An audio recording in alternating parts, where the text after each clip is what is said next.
guys, I'm setting the timer now. Okay, so in your notes, oh, I don't know what just happened. Okay, in your notes, this up here is all of that English stuff. Yeah. And we're going to letter G. We're almost done. You know what that means, right? Test soon. Okay, Russia. Russia doesn't exist yet. There are a group of people called the Rus, R-U-S, who exist. Look, the Rus. Yeah, here's the Holy Roman Empire. You have France, you have England, right? Okay, look. There we go. Over here. Okay. The Rus will become modern day Russians at some point. Right now, though, it's the kingdom of Kiev. And really, Kiev is just, well, that's a lie. It's a kingdom, okay? But at this early time, it's basically a trade route. It's one of the northern cities on the northern Silk Road. So, like, if you look here, this is the northern Silk Road up here, the far northern, I'm sorry. And you see Kiev. It comes this way, and then it can either break off here and go down this way to Kiev, or of course, it can come up this way. Okay, but that's the far north. So, right now, honestly, there's nothing to deal with much with Russia. I know that's rude, right? The biggest thing to remember is the Northern Silk Road, the far Northern Silk Road, and the Mongolians allowing for safe trade along that far North Silk Road. And the Kievan Rus are trading with them. They're kind of the middleman, so to speak, between the people in the East and Europe on the far Northern Silk Road up here. Okie dokie? That's it. We're going to deal more with Russia, but just not this early. Okay? Okay, so look at this map. You are looking at the Silk Road trade, whatevers. Okay?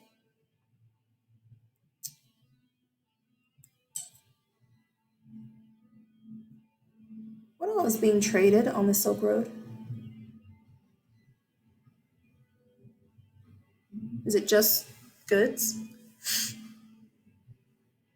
Is it just people and animals?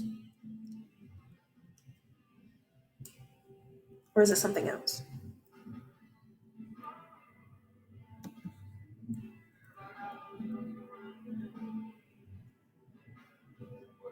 Look at this picture.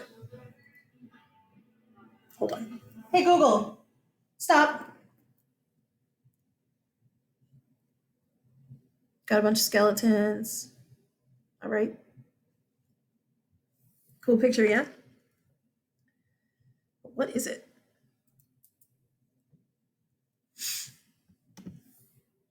We have another picture. Skeleton. Okay, down here. We have a whole bunch of coffins. Skeletons on top of coffins. Yeah.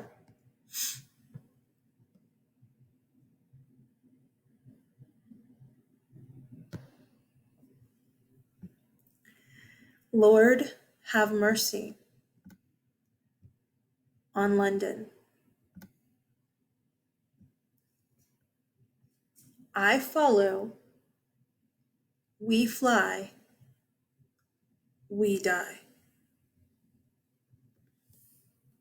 What? Silk Road. Bunch of skeleton pictures. What the heck? Ugh!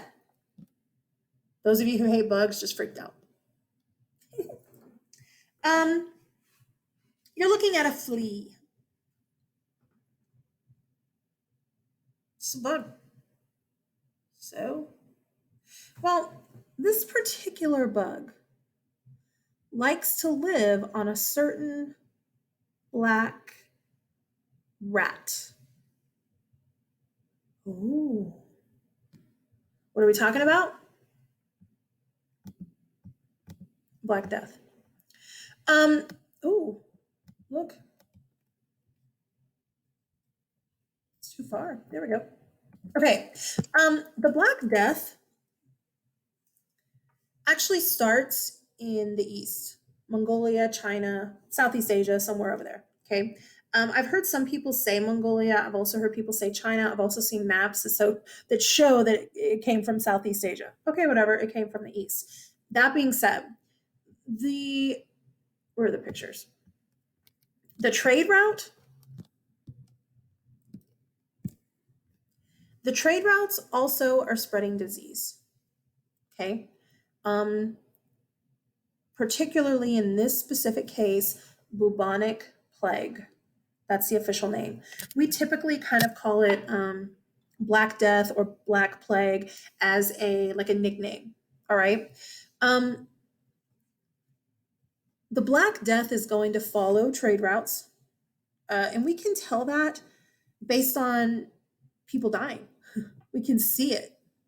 It's going to enter Venice, Italy in the year 1348. And then in Europe, all Hades breaks loose.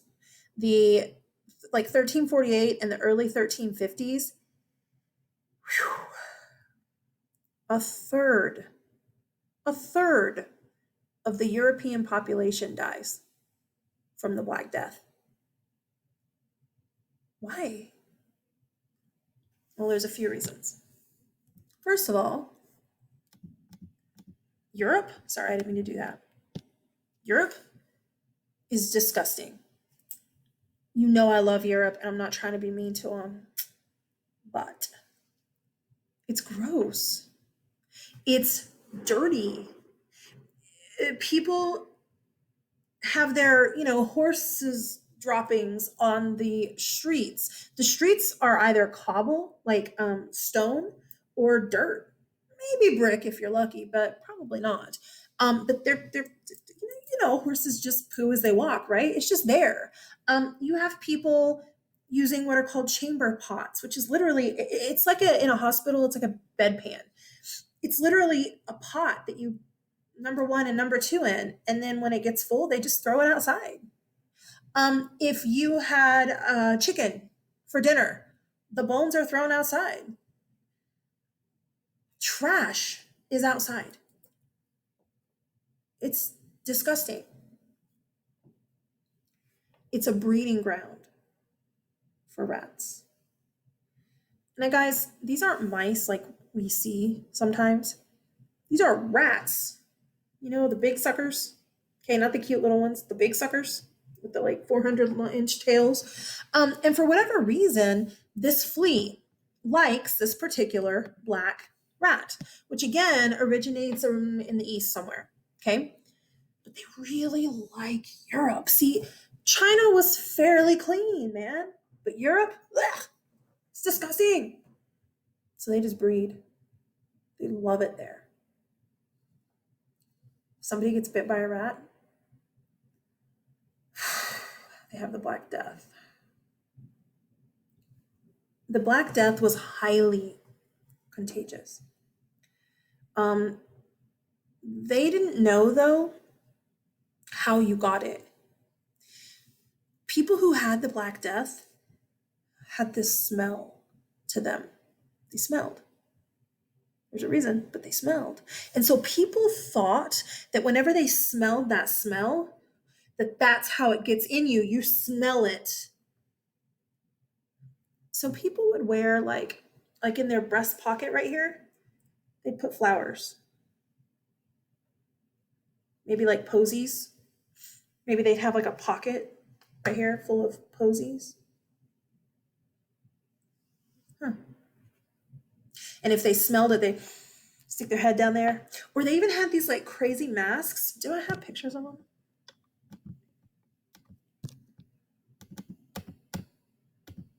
Yeah, I didn't. Surely I do. I don't know. Whoa, what? Um, wait, what's the deal? Oh, there we go.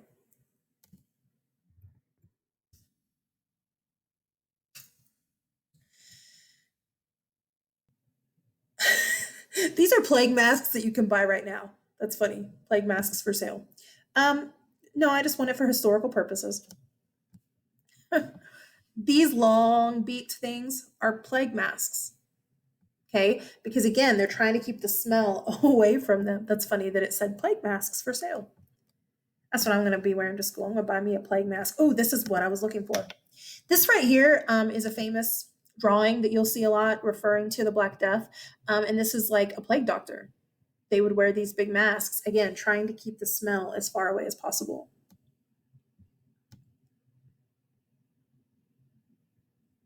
Okay, I was looking to see if there were other things. You watch, I'm going to buy me a plague mask. Not really, you know how uncomfortable it is. Okay, here's the thing. When you get the Black Death, one of the first things that happens, I mean, other than, you feeling kind of ugh or whatever, is you get these things on your body called buboles. They're bumps. Buboles. I hate that word. It's so ugly. Bubole. Basically, it is blood and pus filled. Ugh. All these bumps, blood and pus. And for whatever reason, I don't know why, but often they are like in this picture, they're just all over these people. But a lot of the time, you'll see them in like creases of your body. Um, I believe the next picture shows a bubble under an arm. Yep, here's a real one. But you'll get them in like creases, you know, back here, neck. There are accounts of people having them in their mouths. I can't even, but you get them all over. Okay. These buboles, again, pus and blood filled. Yummy. Here's another. Here's another medieval drawing of all these buboles.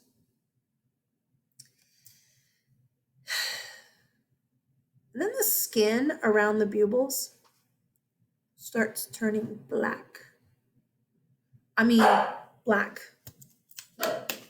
Black. Okay? There's a reason. The skin is dying. Are you ready? It's not cute.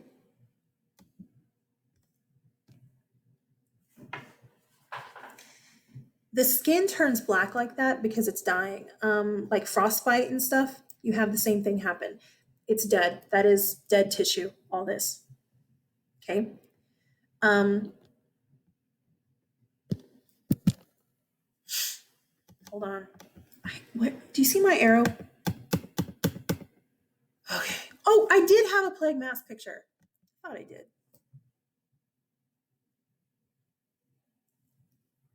Oh my gosh, you guys. The smell that I referred to that they have the plague mask for, okay, is because that is dead flesh. It's dead flesh. It smells like rotted, decomposing flesh. That smell that people thought was the Black Death, it's not the Black Death. It is dead, decomposing human being. Gross.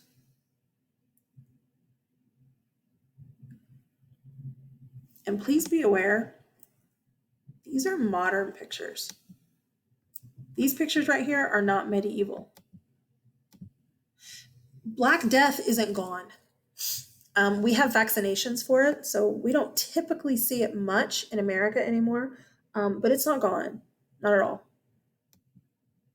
Plague mask. Now, it's not going to start going away in Europe until they start cleaning up. There were so many people dying. Guys, imagine a third of Midland died in 5 years. You're like, I don't know what that means. Imagine a whole third of the city is just gone. Imagine a third of the school is just gone. But their deaths. Whew. It's crazy. It's not going to be until people start cleaning their cities that the rats go away. When the rats go away, Black Death goes away. It's not going to go away forever. There will be times where you'll have an explosion of plague, and then nobody will have plague for, I don't know, 50 years. And then there'll be an explosion of plague, and then it'll go away. So it's kind of but the worst of it was right here. And it was so contagious, y'all. You could get Black Death from a dead body. If you were burying the dead, you could get it from a dead body. Most diseases aren't that contagious, that you get it when they're dead. This one is. So think, nobody's bathing, right? You bury your dog or whatever that had Black Death, right? And then you go home and you pick up an apple. Well, you touched them with your hand. Then you touched the apple. Then you ate, because people aren't washing. Again, wash. It does amazing thing for you. So it's pretty crazy, the amount of people that were killed from the Black Death. Crazy, crazy. Man, I have something in my eye, you guys. Okay. In the late medieval period, we do start getting people more educated. All right. We will actually start having real colleges, universities popping up. All right. They teach the same type of subjects that we did or do, except obviously like a lot of the sciences and stuff. No. The tech stuff. No. And a lot of stuff is still taught through a religious lens at this time. Okay. However, do you remember him? St. Thomas of Aquinas. Thomas of Aquinas, remember, wrote the Summa Theologica, where he says, look, science actually helps prove the Bible, and here's how. He's putting them together. He's the one that Christianized Aristotle. Do you remember? Well, scholasticism is going to start being a big deal in the late medieval period, not in the Gothic period when he lived, but in the late medieval period, okay, like after the 1300s, from 1300 roughly to about 1500. So it's a little bit after him. But universities are going to start teaching scholasticism, where they're saying, yes, church, God still matters, but we also can study science and it's okay. In fact, we can study science and be a Christian, and we can see how science helps back up the Bible.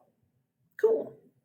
With that, you're also going to start having people writing more in their own vernacular. I think that's such an ugly word. Vernacular. What are y'all doing? Flint and Freya are being guilty. Vernacular is the way you talk. Your dialect, so to speak. In this case, your language. Because everything, hey baby, everything that was written down, oh my gosh, you're hot. Come here. Everything that was written down back then was written only in Latin. I love him. Say hi, you guys. Say hi. Can you say hi? It's about as good as it gets. Anyway, everything was written in Latin. Everything. Latin is the educated language. Okay, well, if you're a middle-class merchant who can actually afford to send your son to go to university, great. great, because by the way, all these universities were paid. Like you had to pay. None of them were public, okay? But if your kid can't speak Latin, well, we got a problem. What's going to start happening in a whole lot of these universities is people start saying, okay, look, we need to start writing not history, textbooks. We need to start writing books, and we need to start teaching in our own vernacular. That means our own language. That means we're not writing in Latin. If we're in Germany, we're writing in German. If we're in France, we're writing in France. If we're in England, we're writing in England. Okay? We're going to start writing in our own language because otherwise people aren't getting educated. To us, we're like, well, duh. Of course, that's what you should do. But that's not what people thought back then. That was a new thing in the 1400s. But that's going to allow for more people to get educated, which is a pretty big deal. We have one more little section. And I am going to do this in a different video. Bye-bye. Say bye. Can you say bye? Say bye. That was his bye. He said it. He said bye-bye. Bye, guys.